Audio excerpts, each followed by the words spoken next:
everybody, and welcome to Queued Up, where the lobby is open, the mics are hot, and nobody is dodging. With me today, in the queue, Michael Tumbleweed Kepley. Davis Tadlock. Fire in the hole. And Patrick Akibab Holifield. Hi.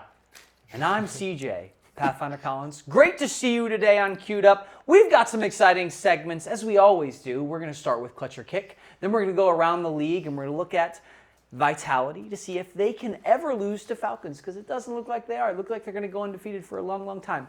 And then we're going to invest some time into some Call of Duty, and we're going to see OpTic actually took down one top 4 team, the absolutely best surge that we've seen at this point. So they took down the best, one of the best in the league. And then after that, we'll go to the Showdown, where we'll visit some different topics like Dr. Lupo. He's kind of a cheater. He kind of sucks a little bit. We don't love that. We don't love that at all. But first, Clutch or Kick. We're going to jump right into it. We're going to start with the one and only Patrick Holifield, and he's going to tell us what he thinks the Clutch or the Kick of the day should be from him. Hi. Hello. So my Clutch of the Kick of the day production, bring it up here. This one from Maui Snake Ears with Vitality. Their streak compared to Liquid's. Liquid had a 23-match streak. Vitality has beat that. They had 7 BO1s. Okay, this is a comparison. Vitality had no best of ones. Liquid Streak had 5 matches against teams out of the top 30. All of Vitality's were 30th or better. This streak is already better. So for me, that's a clutch. It's a clutch. Vitality definitely does have the better streak. They are the better team at the moment than Liquid was for their streak, and I think they will continue on that streak. I don't think they're going to make it all the way to Nips, because that's impossible. But all in all, Vitality is just the best team in Counter-Strike we've seen in a while. Would anybody like to go next? I'll go next if you guys don't want to. I'll go next. Go ahead. I'm going to do it. I don't think so. No, I don't think it's even close. This team is good, but they're not as good as a Nip or as a Liquid. I think winning the best of ones is amazing, and the fact that you only get one map in order to win those. Vitality has lost some maps in these series, and so for me, they're not at the top. I think they're great. I think they are pretty much unbeatable in today's Counter-Strike, but I think that long-term, not the GOATs. Yep, I actually agree. I kick this as well. I do not think that this streak is more impressive. Best of ones, while people don't like them, they are a lot more volatile. And if we factor in and we consider these best of threes like they are best of ones, Vitality lost the streak a while ago to Mouse. Boom. Wow. The tides have turned for me. I'm not going to lie. I haven't thought of it that deep, but I'm convinced now.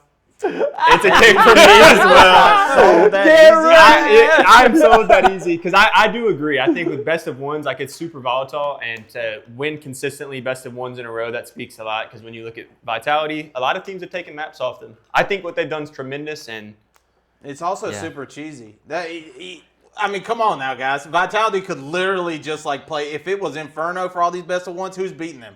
Only Falcons of today is beating them. Please. Just to be best clear. of ones are just as cheesy for Vitality as they are for the other team. I mean, come on. I will say, but again, let's entertain that logic, right? Liquid, just as cheesy for them in the best of ones. Nip, just That's why as they cheesy won. for them in the best of ones, right? They played against those conditions. Vitality of today, yes, they are dominant. Yes, they are impressive, but it's not as good Played as going. teams You out of can't the have a top bad day 30th. like that. Did y'all not see that in the tweet? They played worse teams than Vitality this place. That's free wins. I will say, literal too, free wins. I did not see a team reaching even this far of a win streak in the new best of threes in every game format. I think it is pretty impressive, but I do think the best of ones, there's a lot of volatility there, and you can just slip up and lose a map, and your streak's Can't gone. you just spit on the Liquid name like this? It's okay for y'all to be wrong. It's perfectly fine. I mean, It's perfectly the fine. problem is, like, for me, as one of like our lead league analysts, right, and someone who gets a lot of hate on best of ones, it's a perfect example. Liquid, one of the top teams in the league, they lost to Disguise, the team they should never lose to. Do I count that in the grand scheme? Like, do I diminish what Disguise did there? If I'm looking at Liquid, yeah, they didn't play a top 30 team, but a bad team can upset any giant in one game if that one game they're having an off night, They could. right? No, for real, they really could, but not Counter-Strike. It's a different breed. All right, they're a different breed of gamers. Interesting. All right, let us know what you think in the chat. Also, Davis still needs to get a steak, so make sure you like and subscribe so that we can afford that, because we cannot currently. Davis, to you, give us your tweet. Should we clutch or kick? What's Earn going that on? steak, buddy. Yeah, so going over to League, a long-time standing LPL organization, OMG Esports, have now been eliminated from the 2025 summer split. It's a thing they're doing over in China, where teams are getting eliminated if they're at the bottom of the barrel in the spring split. And so I'll let you guys I'll actually answer first. I think this is actually a really cool idea. And I think China is really a unique region that is able to do something like this with how many teams that they have. I think it's really cool to say, you're a professional team, but you're underperforming, so you're not going to get to play the rest of the year. Hopefully they come back stronger next year. And we'll see what happens. Throw up the sign. Let the people know. So it's a clutch from me. Davis got the clutch. Kep, you next. This is tough for me because China's a very complicated region. I'm with you, dude. I'll clutch it. I'll clutch it up. I think that it's cool. There's like 30 teams in there, and you have to earn your spot. There's a lot of respect there, and this could give another team a chance to shine over the next time. So it adds something to play for, and it could open up a door for a team that's not in the league now to show up in the future and get their chance to shine. And that's what we're lacking in league these days. So I'm clutching it. I'll side with you. As a former team owner, it's hard when you lose your spot based off of the performance of your players, and ultimately sometimes you can affect that, and sometimes you really can't because the competition's so good and being able to build. I think this is bad for the org itself, and so I'm giving it a kick. I don't think you should just get bounced out of the league for no reason. So, I mean, for performing poorly, not no reason. So, Pat. Ooh, dude, ruined the super clutch, dude. No, That's crazy. I did. For me, I'm all about this because, back during, the regulation days of, league and stuff, I thought it was, a lot cooler. It felt like it was more incentive for your team to do good, for you to put more effort into it and to do better. Franchising comes along.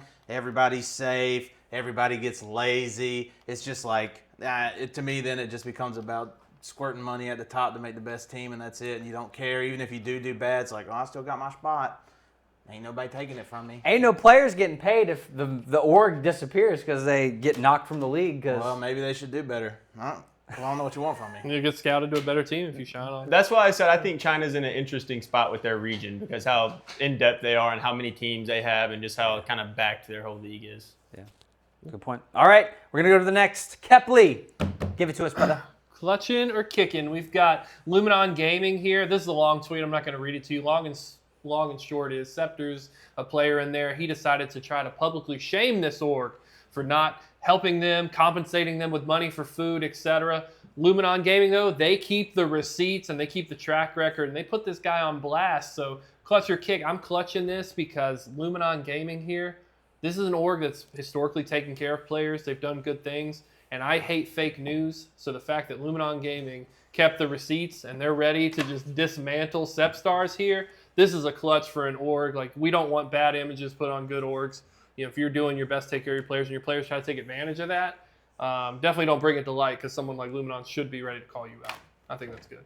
I'm going to give a clutch too. From the org's POV, this is really obviously something that you kind of hate, which is basically players taking advantage of your organization, using your dollars to live an extravagant lifestyle. If you look at the receipts there, there's lobsters and all kinds of lavish meals where it's hey, I understand that there's the opportunity to kind of live a life of luxury after you've done something, but this is a mid-tier team. This is not a top Halo team. Even if it was a top Halo team, it's not like you should be living a life of luxury. So I appreciate the org and the willingness to go and kind of fight back against the player and say, hey, you kind of messed up here and you showed your cards in a way that's not good. Go ahead, Pat. Yeah, that's easy, dude. Public shaming. Number one, all for it.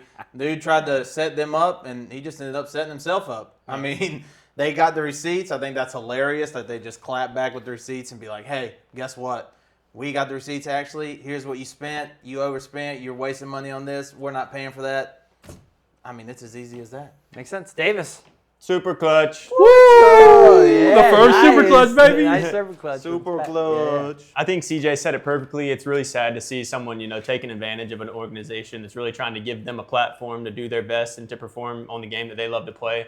It's really sad to see, and yeah, looking at the receipts, you can see that it wasn't just a normal meal that he was going to get. So clearly something was going on. Glad they had the receipts to kind of show it was him that was doing it's the wild that, I don't even necessarily think they should have to provide meals. It's this is this is not a winning. Whoa. Hey, you gotta draw lines on what? This is a mid-tier open can pay team. for my McDonald's, dude. Okay. Well, so typically the way that it works, I don't know enough about the Halo scene, but in the corporate world where I'm at, you'll get per diem, so you get $50 or whatever for the day. Yeah. Right, and how you stretch that out for the day, you get $50 total. If you go spend all that at lunch, well, dinner's on you, right? It's also Wells Fargo. Yeah.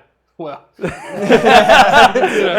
Not Lumen Gaming, which is probably, no offense to them, a smaller organization that doesn't have the same backing as Wells Fargo. Wells Fargo thinks we're worth $50 a day. No offense, and that's not an attack well, on I you, just but- put a number. I don't want to get into my per diem policy.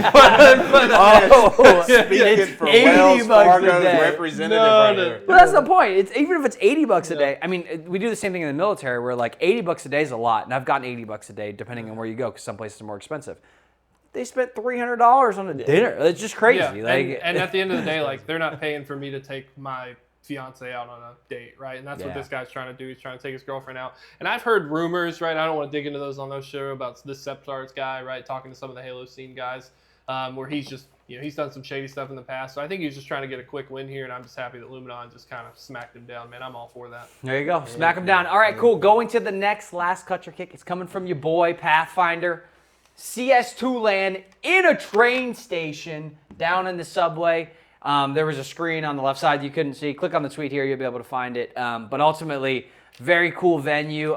The audience was across from them, so across the train track. So if the train came, it ran through the center of it, as you can see on the screen there. I thought this was cool. New, innovative environment. It's actually going on at the same time as the event this weekend for Counter-Strike. And so ultimately, I thought this was cool, and I think that there should be lots of lands in creative places. So, Pat, you're next. Yeah, I'm with you on board. Definitely cool.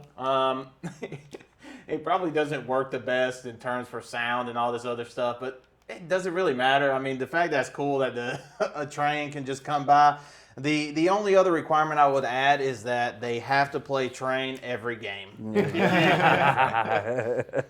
Cap, go ahead. Yeah, I'm clutching it too. I mean, nothing like LARPing in CS, I guess, and playing train at train. The only negative for me is like I'm just worried that I'm going to be like in a high intense, 1v3 site retake situation, and a giant rat starts crawling on my foot or something from the subway. That's going to be a freaky thing. But like, it's cool, man. Like, get creative with seeing esports and here to have fun. There you go. Clutch, super clutch again. Super clutch. Really cool. Super clutch. Really cool, unique venue. So I support it. Yeah. Yeah, I mean, we've seen a lot of events in convention centers and a lot of different places, but this is the first time we've kind of seen an unconventional location, so I thought it was cool. All right, cool. Going to the next thing, around the league, we're talking some Counter-Strike Blast Rivals this weekend. I'm looking right at you, Pat, because I know you got things to say about this. Whoopsie. Were you a fan of Falcons last week, or were you rooting for Falcons, or are you Vitality through and through? Vitality through and through. Okay, so let's talk to these two over here, because these two voted for Falcons to win the event in our pick'ems last week. He voted for Spirit. I voted We got the for, screenshot. I voted for We got the screenshot. Nick voted for Spirit. Falcons, I mean, they were in it, right? That Mirage was close. I think they almost closed out in, 2.5 maps, if you call it, for Vitality. But what do you think Falcons failed to do when they were playing against Vitality in that finals, Cap? I think that the team itself, like, it's interesting when I've been trying to reflect on this kind of internally, is the narrative of Monacy coming to Falcons was we need the missing piece for our team. And now that Monacy's on the team, Monacy is the team. And so you always see, like, on the maps that they win, the typical trend is Monacy and Nico are shining. And the maps that they lose, it's typically Monacy by himself because the rest of the team's not doing anything to support them. So once they get that kind of stabilized, whatever's going on there in that rift, whether they need to add one extra player from somewhere or whether the roster just needs to get a little bit more cohesive, as soon as they get that mesh better put together, I think the Falcons do take down Vitality. I am kind of on like the side of the aisle now where I'm like rooting for Vitality to lose, and I think the only team that can do that is Falcons. Davis? Yeah, for me, I mean, I thought the series was pretty good. I think they had the opportunity to win it by winning Inferno in the first map. I thought they had a tremendous chance to take them down. But for me, I think Nico was the player that kind of let me down personally in the grand finals. I don't think he performed very well. But I really don't think it's time for a roster move or anything with the team. I think the team is almost there. It's just putting in a little bit more work and really finding – there's some moments within rounds where it seems like they just lose control of the situation and like just have a couple unlucky deaths and the round gets flipped. They lose the round. But I thought they really had a chance this time taking them down on Inferno, but weren't able to capitalize on that. So I'm looking at the stat sheet right here for the best of 5. We've got Falcons and all of their players, and Mondesi was the only positive player throughout all of the 5 maps with a 1.15. Everybody else is negative. 0.9 is kind of in the center there. And then on the other side for Vitality, Zywoo and Rops, 1.30 and 1.30 for both of them.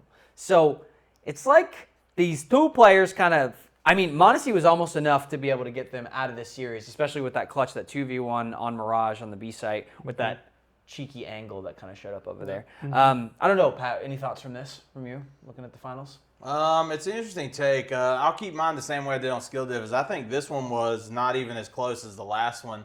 Vitality just is slowly getting to read their playbook, and they're doing better and better. And like the fact that the Falcons were up 12-3 on Mirage, and Vitality were able to come back and take that to an overtime. Yeah. I mean, it was almost over right there at game number 4. Luckily, the Falcons were able to take us to a game 5. It was good for them. But like you guys said, when they beat them on Inferno, that was like kind of a big moment. And I was like, oh, well, maybe actually this is the time, right, that they are going to take them down. But then it's like the tides just constantly turn. Dust 2, Falcons was able to beat them last time. Vitality beats Falcons this time on Dust 2. Train, not even a showing. Like I said, the Mirage, they come back from that. And then Nuke, I mean, they just made it look easy. I don't think the Falcons look great on Nuke in general. Like, every single time I see them play Nuke, they're just not a good Nuke team. I don't think that's a core map that they really want to play a lot. We have to remember that the team cohesively is all new. Yeah. And a lot of it, they're just building around Mondesi. It seems like it's pretty obvious. Like, if Mondesi's not on the Falcons, the series is so one-sided. Oh, sure. It's unreal. Yeah. And so as this team gets a little bit more, cohesive with Mondesi, I think they're going to grow. I already put it on Twitter. I put it on Twitter right after the finals that I think that this is the fuel the Falcons need, this kind of bitterness of defeat. And I think that the new era is going to start at the major. I think that's when Falcons finally beat Vitality. Interesting. Well, in other news, on the FaZe side of things, we saw some big changes over there. They got rid of Brokey and Rain and picked up Simple and Skulls. I also just saw it's officially they did not get rid of Rain. So just to throw this out there, they did not get rid of him. They just so his wife is actually pregnant, and she thinks she might have her baby at the time of IE in Dallas. So they picked up a substitute to take his place if he can't make it. Got it. Yeah, I had seen that, and I was curious. Like, the raindrop seemed really interesting. Yeah, okay. I thought so too. The raindrop. Drops. I just saw that right before we came in here, so that just dropped. Cool. Okay, Patrick. FaZe, Fallen, take down Vitality. Yes or no? No. No, not even close. Not even close. There's just no way. It doesn't matter who they pick up. No slight to Kerrigan, but like I think he's a little past his prime. His IGLing is not been cutting it no more. It's unfortunate for him. It doesn't matter if Rain's out or Brokey's out, who they put in. Vitality, as we just talked about with Falcons, they're just a better team. Their calling on the maps is a lot better. They're just going to work around you so easily. They're going to take what you do against them, and they're just going to learn, and they're going to adapt. And plus, their players are just better.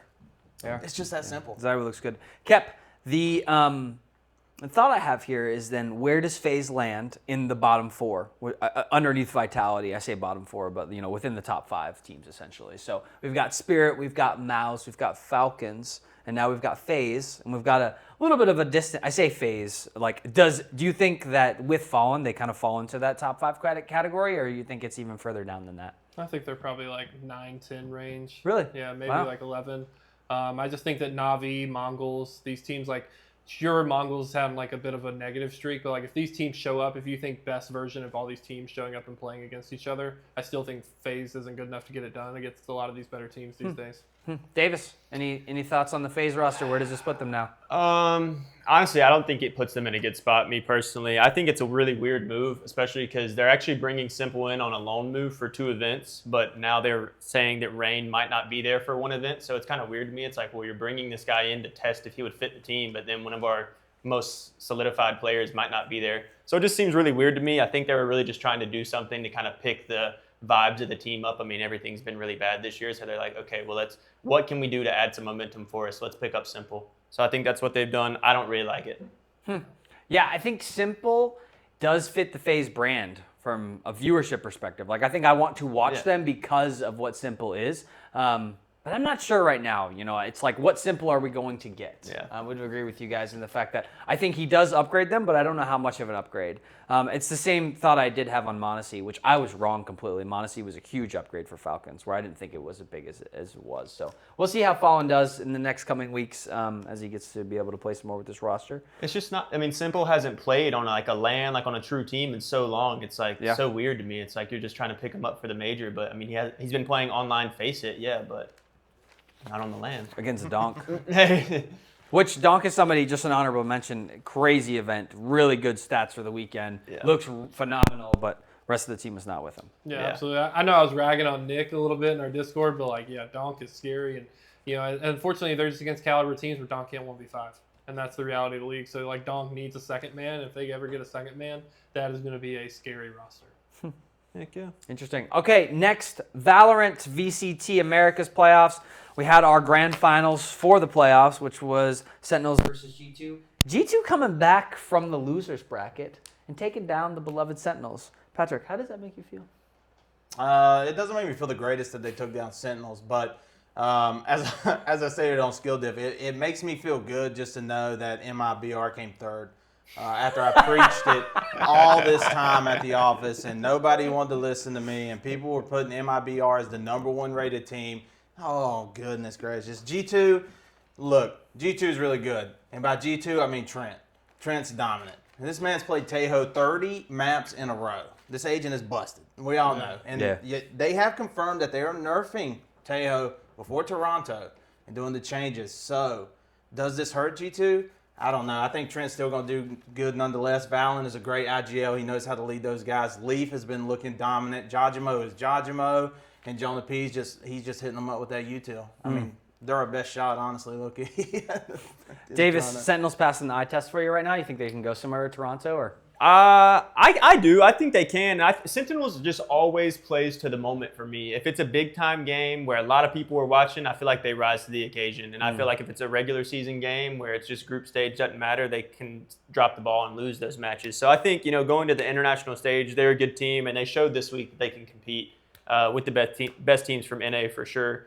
G2 for me, though, it's interesting you talked about Trent and his pick on Taeho. I think they'll take a significant hit at the Masters without having Taeho as readily available for them. I think it'll hurt them a lot. Interesting. Cool. Kep, any thoughts from you on the Valorant side? Well, I mean, only because Patrick brought up MIBR getting third. I mean, the only reason he got ragged on is because where's 100 Thieves? Where did they place? That's what you're comparing them to, 100 Thieves being this top team. If we don't recall, 100 Thieves took G2 to Game 3 overtime. So it's not like we're talking about a bad team here. Now, they did get beat by MIBR a little bit harder than they lost to G2, but I'm saying one of these teams going to Toronto, baby. Hey, I'm just saying that 100 Thieves is better than MIBR. I'll say it right here. I'll die on that hill. I respect it. I respect it as we go to league in the future. I have hills I'm prepared to die on. I'll respect it. I will say for the first 5 rounds of the Sentinels MIBR game, Zekin could not die. He was 12-0, and it was the most insane play I've ever seen. He actually could not die. He was showing Ospas who the best duelist in the game is. Ospas was sleeping. Surely is not him. Ospas was sleeping. I have to admit, he was. He woke up game 2, but it wasn't enough. Do we think we got the best teams for Toronto, though, from North American Valorant? I mean, realistically, if we throw fandom aside, we got G2, Sentinel, and MIBR. Are those our best 3 teams that can go represent us? I do. Yes. I think the only argument would be maybe C9. No. C9 a choke. Or actually, no, EG now, too. EG could have. EG did look good. I think EG is could have been one of the best teams with the nerfs incoming. They don't play a lot of Taeho, and Taeho's not going to be played at Masters. They're one of the best teams with Jet normal duelists. I'm not on this EG hype train, dude. They are so bad. Ye is a good player, but he is so washed, man. He is so washed. It's weird because I feel like when me and you were messaging on Discord about EG's run, I feel like you were complimenting them. But you think they're bad? Yeah, I will compliment them in certain situations, like who they're going against. Sure, I'll give them a compliment and say they should win. But at the end of the day, do I think EG should be number 3 over MIBR? No, I definitely don't think that either. No, sir, and they're definitely not on Sentinels or G2's level. Yeah. All right, in other news, we're talking League of Legends. A couple exciting matches this weekend, and when I say a couple, I only mean one. Cloud9 versus Lyon was the match that we were watching. A lot because of you, Kepley, because of your Lions hype. I think that's important. You got to fight for them. And the Lions had this game won a couple times. I say this game won. They won game 1, right? And then they kind of folded in games 2 and 3. But what was your experience watching that game? What did you think about it? I think that with the recent changes to Summoner's Rift, right? We talked a little bit on a previous show with Chris here. The Radicons changed. We've shifted some things, more mid-game focus. We've extended early game. I think it's really playing well for Lions right here because Lions historically have been I'll say it week over week. I'm tweeting about it all the time. Lions are one of the best early game teams in North America these days. Their weakness has always been mid-game. It's funny because in this series, their mid game, they started coming back. They were playing from behind. They started doing good, and they started faltering in the late game with decision making. I think it was player nerves on that, and they've been adapting very quickly to that. And I think as this split goes on, right, we just saw a preview. Cloud9 is easily their hardest matchup in my personal opinion in the North American LTA. FlyQuest would be second, but FlyQuest plays looser with teams that they don't respect as much. So that's why C9 is probably the best team, their hardest matchup. If you look at Henna and Lions down there in the bot lane, they're beating FBI over on the side of 100 Thieves in the split. When it gets Cloud9, they're beating Zven, who's like a legendary AD carry. These guys are literally the backbone of this team right now. Licorice is popping off. Odilon, he's been doing okay. And Saint has been having great performances. Unfortunately, I don't think their champ pool goes deep enough to go to this game 3. I think that's a weakness that we saw here because Licorice and Saint did not show up in game 3. You could clearly tell they were outclassed.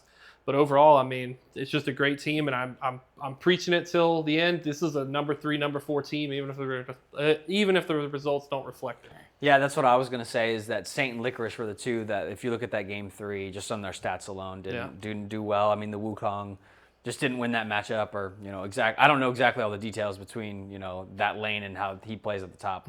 Camille's just a champion that if she gets ahead, she's going to run away with it. And when you have someone like Thanatos, he's a very good top laner. A lot of respect to that guy. Yeah. His champ pool goes deep, and that's where Lions are going to start getting tested. Is okay, you've shown us you can do good early game. You've shown us now that you can play from behind in mid game. Your late game decision, nerves I think got the better of them, being a little bit younger, newer to the scene. They started to get ahead and they threw while they're in the enemy base because they're we have to end right now. We're so excited. We can't believe we just beat Cloud9. You take too many tower shots on the Maokai, you start backing up, and you get wiped. And that's all a team like Cloud9, FlyQuest, or any global team needs to just sweep you from that point on. So it's really disappointing that Lions lost. But they showed what I need to be able to argue even longer. Number 3, number 4 team. They're not number 1 or 2, but 3 or 4, I'm giving it to them. Yeah.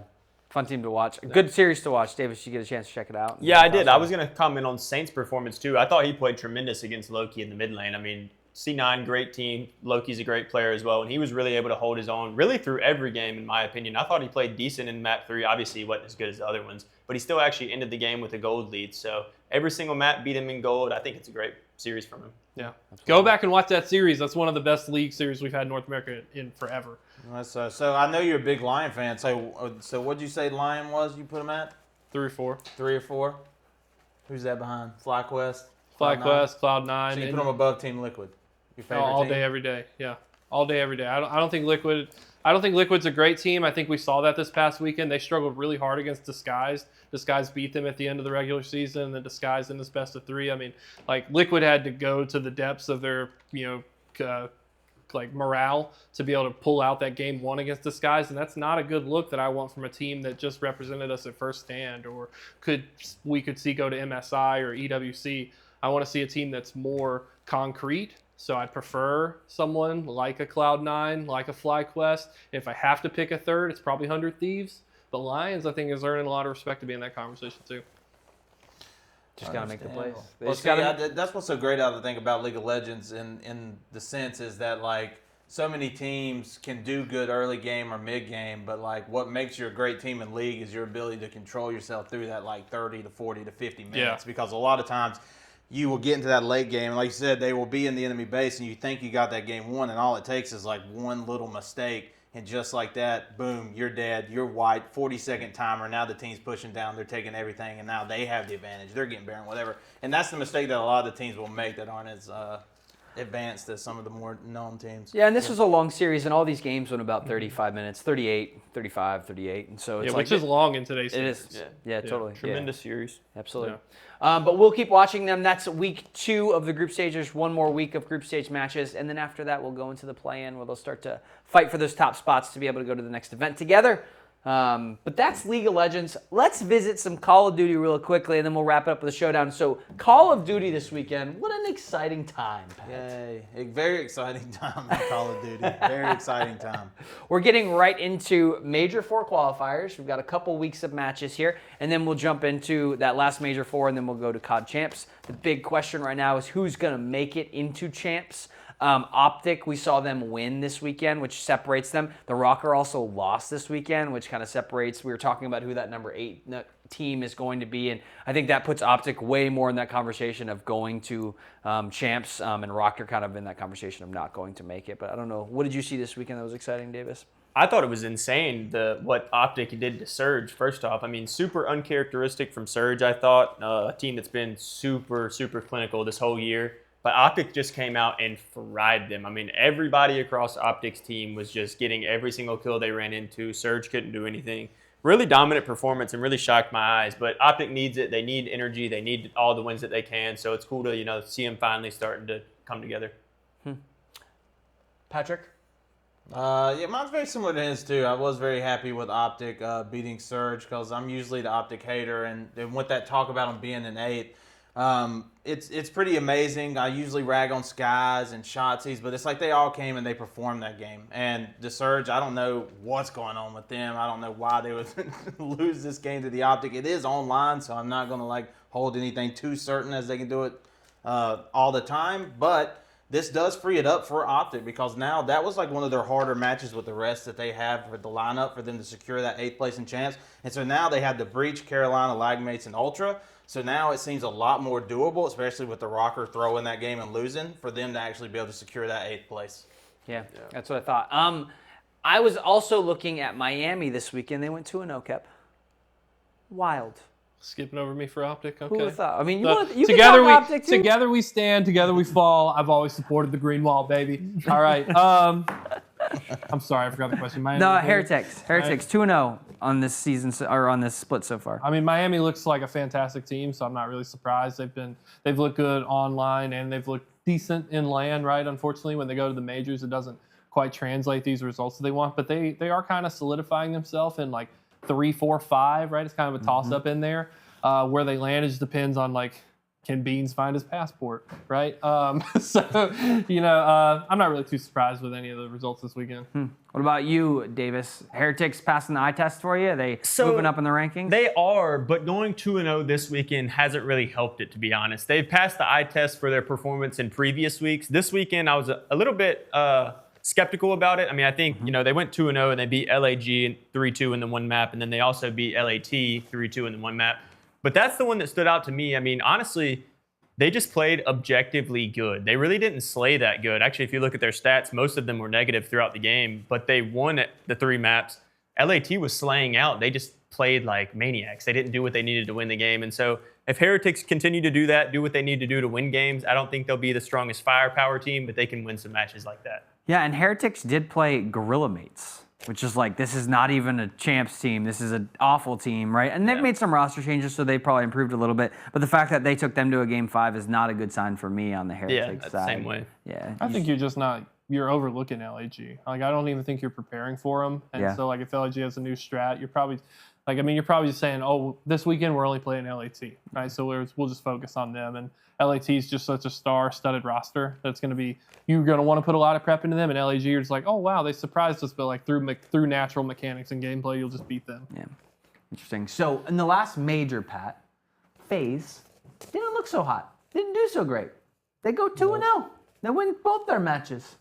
Yeah, no, they made it look easy, and that's why it was that conversation with the major was oh, are they throwing these games on purpose, or are they not trying their hardest because they're solidified? But I don't believe in all that because then why in this online qualifier are they going so hard? This is the phase that we're used to, dominant.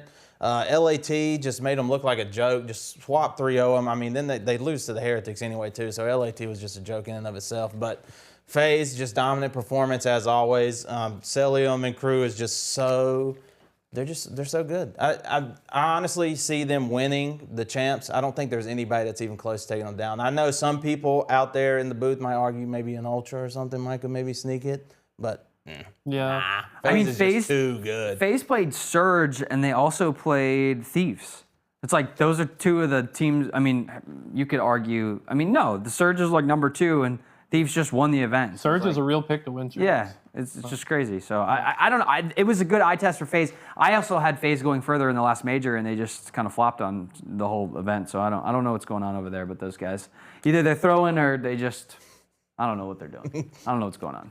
They're having fun, I guess. I'm excited for the major though. I mean, if OpTic keep playing this hot, it's going to be awesome because I think it's all going to come down to Major 4 with Rocker versus OpTic, and I think you're going to figure out who qualifies I for think champs there. OpTic get bounced first round if they make them champs. I don't think that I got a tinfoil hat theory right now that I think LA Thieves or FaZe are going to start kind of trying to like throw some games because if OpTic look as hot as they do yesterday, they do not want to play them. So you're going to be in the stands? Oh hell yeah! Pulling dude. for the green Together we wall? stand. Yeah, Together you're we going to fall. see me cheering the Dude, green wall. look, I just gave them their praise, but nah, they're not doing all that. I mean, they're like an 8th ranked team. I'll give them that. Well, yeah, I mean, performance-wise, they're an 8th ranked team, but They're not beating Ultra. But player-wise, other than Sky's still got a little bit to Aura-wise? prove. But player-wise, like this is a championship-winning team, right? So you can't knock the player skill there. And if they play at their ceiling, like they're even with FaZe, they're even with Surge, and you saw what their highest tier can do. They just slap Surge. Is it a one-off? I hope not, but we're gonna find out as this week plays the out. problem is they're not consistent enough. Exactly, yeah. That's, But now's the time to be consistent. And if you double down on family, you let Mercules go back and like you got to make sure that the fans can't throw that in your face, right? So, hey man, my copium tank, it's full, brother. We're riding to Mercules the is end. not the solution over there. That's not helping anybody. No. All right, that's enough Call of Duty. We're gonna go to the Showdown. We might talk some Call of Duty in the Showdown, though. We'll see. Okay, first one. I'm gonna open this up for us. I'm gonna look at you, Pat. One of the things that we saw after VCT America playoffs is they did a group draw for the next group, and I'll let you talk about it, Pat. But what do you think about this group draw? What's going on over here? I mentioned this a little bit on Skill Diff, but like Riot just never ceases to like complicate everything that they do. This is like such a simple thing they could have done of just switching the groups and making them play different teams, but instead they do this swap teams thing. You got to draw the ball, then one seed swaps over to the other team, so half the teams are swapping groups. But anyway, they do it, and then the drawing's just bad. You basically have pretty much all the Americas teams on one side, except for a couple, and then all of the South American teams on one group, except for a couple. And it gave some teams a great break. Like 100 Thieves, my boys, they definitely made out like bandits with this group stage, okay? It might they be our definitely too, have man. a better chance of making it to Worlds because of this. Yeah. It's crazy. I don't know why they do the things they do. But anyway, moving on. This one here is for Davis, a streamer you may know of, Dr. Lupo, recently caught cheating in chess in the PogChamp. So he didn't want to admit it, said it was a fluke. He just looked at chat, then backed down, or doubled down, then backed up and apologized and said he actually did cheat. Yeah. Using engine moves for chess. Yeah. Honestly, to me, it just says a lot about his personality to me. I mean, I'm pretty familiar with Lupo. I've watched him for a long time, or not really watched him avidly, but I've just known about him for quite some time. And I know he's had cheating a lot in his past as well. But for me, it's just about how he consistently tried to deny every little thing. And then like once he was caught, it was like, oh no, I actually did do this. And he's just backing up, going back and forth. So that just says a lot to me, honestly, about his character and not just owning up to the fact that he got caught right from the beginning. So unfortunate for him, for sure. Don't want to see anybody cheating in any esports. I'm going to go here to you, Kepley, next. So during a recent matchup of League of Legends, Collegiate League of Legends, actually, between a team named Supernova and Winthrop University. Sorry. You're good. Got choked up. Yep. Both teams actually met in the mid lane to pay tribute to a member of Winthrop Esports program who had recently passed away. And I was wondering your thoughts on this. Yeah, absolutely. I mean, it's great that they came together to pay tribute. I believe Miley is how you say her name. Could be Millie because it's kind of spelled like Lily. But Millie passed away at 22 years old. No one ever wants to hear that. It's pretty young to pass away. She was a junior pursuing a mass communication major at Winthrop University, and she was a valued member of the Esports award-winning social media and content team. And I went and kind of browsed around a look, and everyone just had nothing but great things to say about this lady. So rest in peace, fly high. I think Eagles is their school logo. Yep. So good news or good stuff on that. So you always hate to hear that. A couple deaths here in the league community recently. CJ, I'm coming to you now. CECC College Esports Championship in Arlington, Texas. Tell me about it. Yeah, this is in the same college kind of sphere where Winthrop actually was there playing a bunch of games. We're seeing a lot of colleges around the nation be able to go and compete. And I think it's really, really exciting for them to go and do this. Fisher showed up with like 90 different students. Imagine having enough funding to be able to bring all those kids to one place to be able to play. And what good things that does for esports and the fact that they get to compete. And they won a bunch of trophies on the Fisher side. But there's a plethora of different colleges, 30 or 40 of them that showed up with a bunch of kids to be able to compete. I think this is really good for the space. I think we're creating the atmosphere where people are getting a chance to compete that might not have before. The open brackets are not the same that they used to be in the professional side. From the Call of Duty side to the Halo side, there's not as many teams and the fierceness of the competition is kind of lower. But when we see the college side of this, it's like that's where it exists now in certain areas. So it's kind of this growth. So I think that's really amazing, and the fact that those guys get to come together and have just a competition in the League of Legends realm, Overwatch, all the games is pretty sweet. But that's going to do it for the show. Let's go do it for the Showdown. Whoop, whoop. We love it. It's been a great day. Lots of controversies on the show, some clutches and kicks. Thanks for joining us. Remember to like, comment, and subscribe. Davis is still looking skinny, okay? We just don't have enough money to be able to get him the steak, so he's got to get some subs and some likes. So just take a moment. We really appreciate it. It's really easy for you to do. Just go click the button for us.